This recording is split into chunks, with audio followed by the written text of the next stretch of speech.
History is an illness which we must try to cure. I'm paraphrasing James Joyce, who said that history is a nightmare from which I am trying to wake. But history as illness, with different symptoms, diagnoses, treatments, researchers, tools and doctors, is, I think, an almost perfect metaphor for doing history in a completely new way.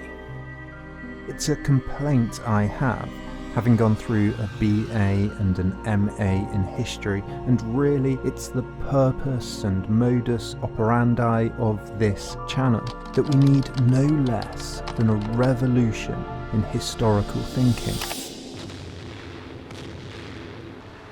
Because the way we think about the past, the way it's been taught to us, the way we approach it culturally, societally, politically, is not only wrong, it's limiting us. It defines and restricts our future. George Orwell knew this when he said that who controls the past controls the future, who controls the present controls the past. Traditionally, the gatekeepers, the establishment, the status quo have all tried to propagate this idea of history being something out there and back there. Out there in statues, books, films, media, and back there as something distinct from the past, something separate, something almost dry and static and dead, something that has no bearing on our lives in the present. The French philosopher Pierre Bourdieu said that in each of us, in varying proportions, there is part of yesterday's man. It's yesterday's man that inevitably predominates in us, since the present amounts to little compared with the long past in the course of which we were formed. The Belgian writer Luc Sant said that every human being is an archaeological site, and James Baldwin said that history is not the past, it's the present. We carry our history with us. We are our history. In other words, we live in symbiosis with history, as if it's part of our bodies and minds. We have a historical DNA and its genealogy, and like DNA, history has provided us with possibilities and defects, skills and illnesses. It opens and closes horizons, routes, pathways. Bourdieu, interested in what makes up our historical DNA, said that we had bundles of habits that we inherit from our cultural and social life, what he called our habitus, our predispositions, our tendencies, propensities, inclinations to do things in certain ways. We have cultural attitudes, beliefs and sensibilities. What we like, how we speak, what we do is not just about personality. Our personalities are moulded from the raw materials of society.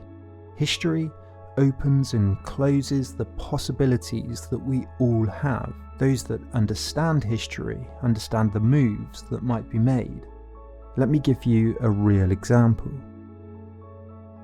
Nietzsche saw that Christian values were a guide to life that had a history, that values like compassion or selflessness or the foregoing of material goods weren't just universal and God-given, but had a history that made them seem like they were universal and God-given.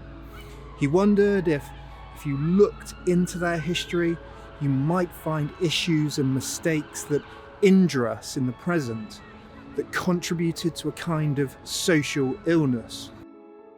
Nietzsche asked whether regressive traits might be found lurking in our definitions of good, poisons, narcotics he called them, so that the present lived at the expense of the future.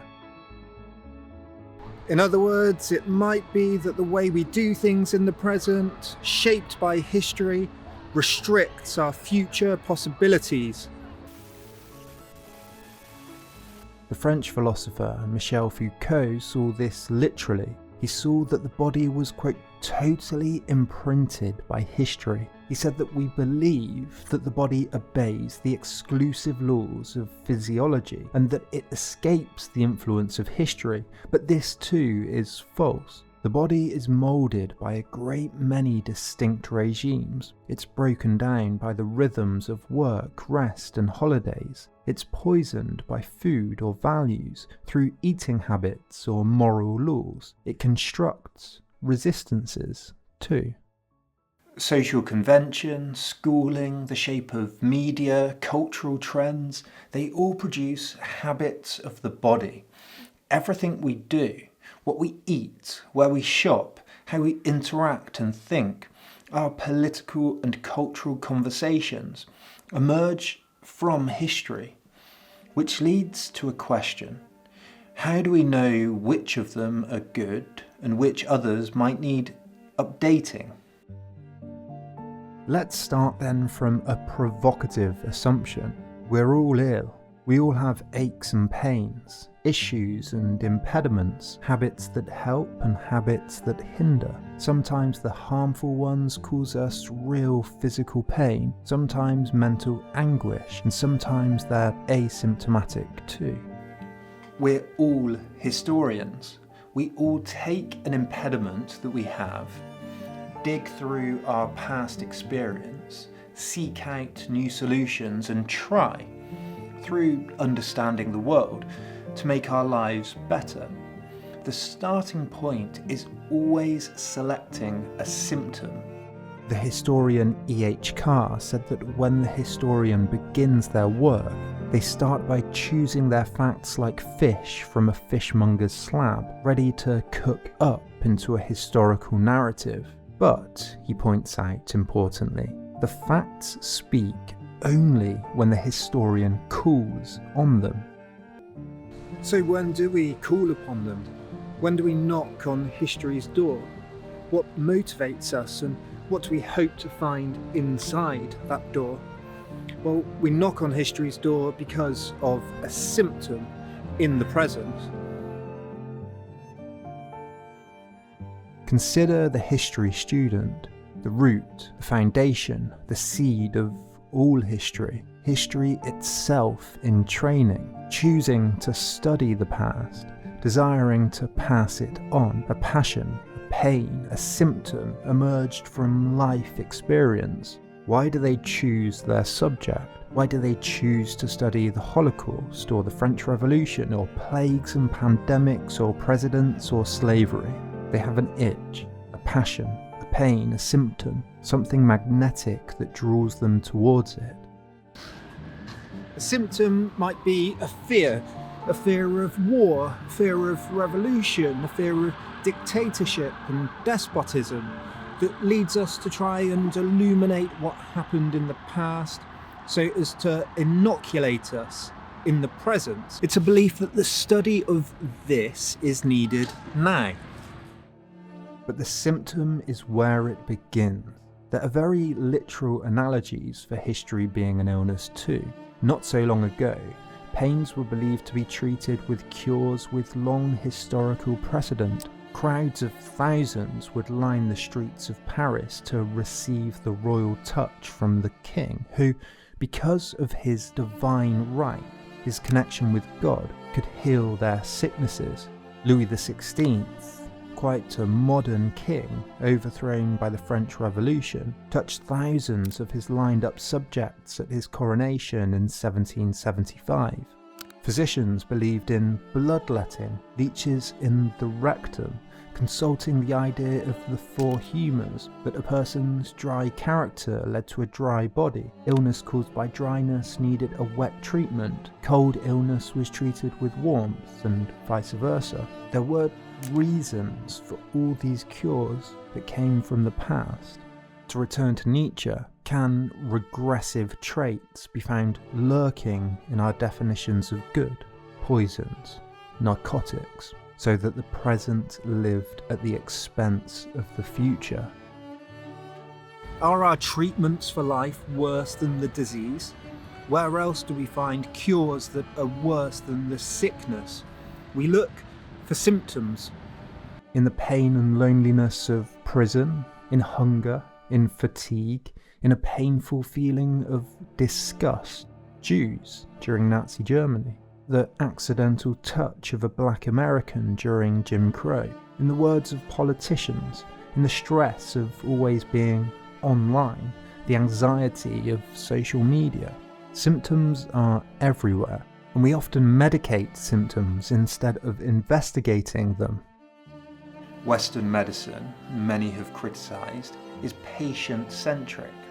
It treats the symptom by focusing on the biological pain of the patient rather than the deeper cause. It over-prescribes, plastering over wider individual and societal issues. This is especially true with mental health. Many sociologists of mental health, doctors and scientists, argue for a broadening of diagnoses outwards. Is anxiety, for example, a biological problem, a genetic deficiency, or a symptom of how an individual interacts with the wider world, itself defined by cultural, social, political, or economic context? Is it, in other words, a product of history? Anxiety and stress are, of course, relatively new conditions. Ideas like hysteria or neurosis preceded them, but anxiety, for example, as an idea, only emerged in the early 20th century, a particular historical construction, the product of a modern world, popularised by people like Freud and philosophers like Heidegger.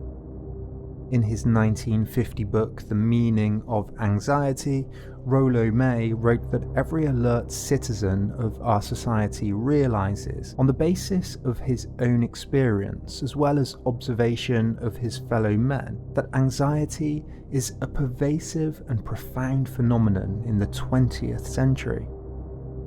To understand a symptom, we must go deeper and wider. The Hearing Voices Network, a charity founded by psychiatrists to support people who hear voices, recommends that instead of asking, "What's wrong with you?" doctors and therapists should begin with, "What's happened to you?" Anxiety, stress, depression, overwork, heart problems, PTSD, eating disorders, issues that lead to physical symptoms aren't just individual problems but public ones, arising from our common culture, our historical threads.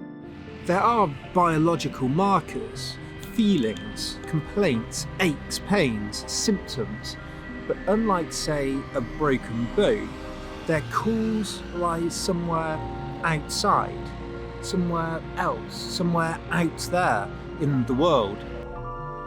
Physical symptoms can need metaphysical diagnoses, as Anne Rogers and David Pilgrim write in their introduction to the Sociology of Mental Health.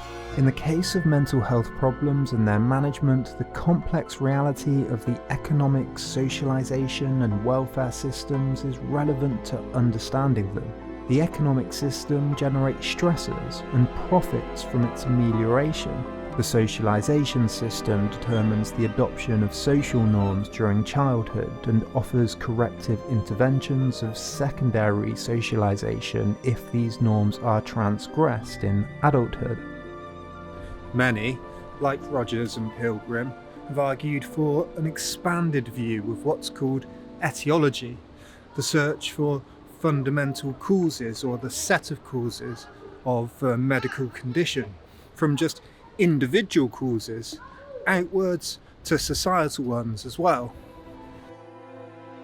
Follow the symptom.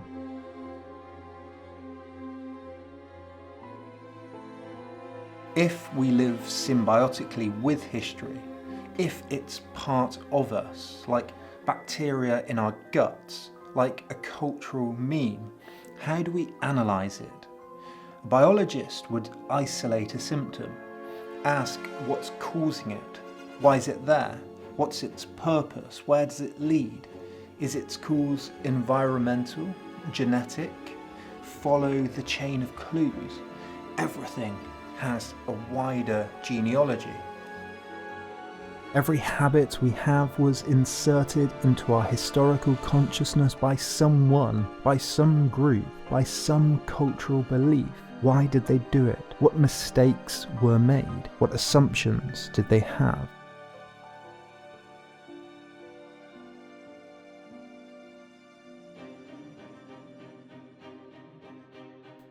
I come back to E.H. Carr's formulation often because it's deceptively simple, yet it says so much.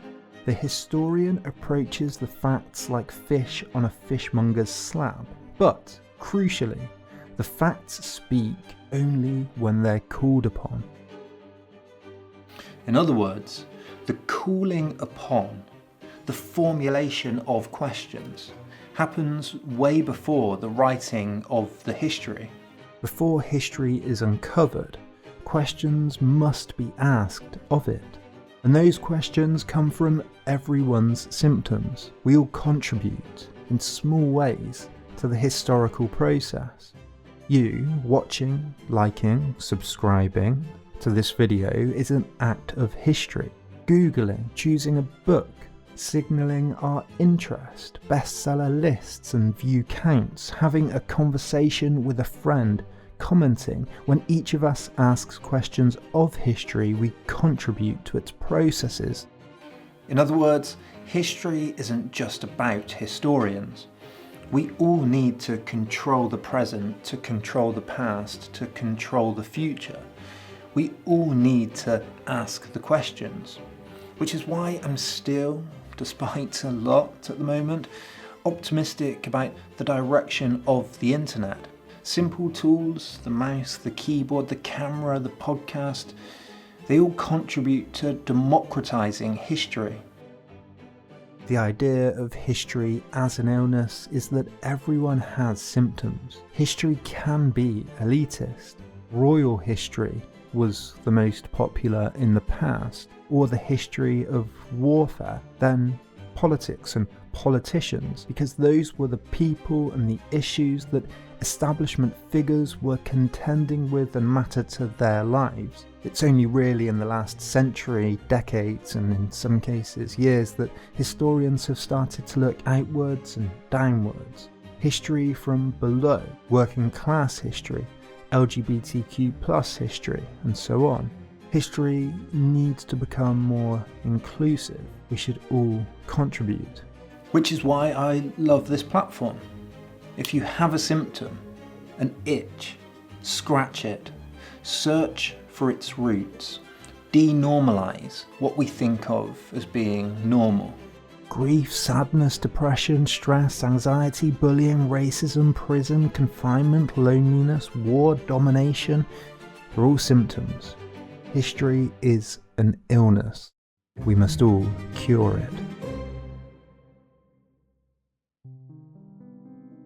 Thank you as always for watching, and a huge thanks of course, as always, to my Patreons, without which this just wouldn't be possible. So if you want to see scripts, if you want to chat in the Discord server, if you want your name in the credits, but most of all, if you just want to help support make this content, then click the link in the description below. If not, you can like, you can share, you can leave a comment, all those things that help the algorithm. Thank you so much, and I'll see you next time.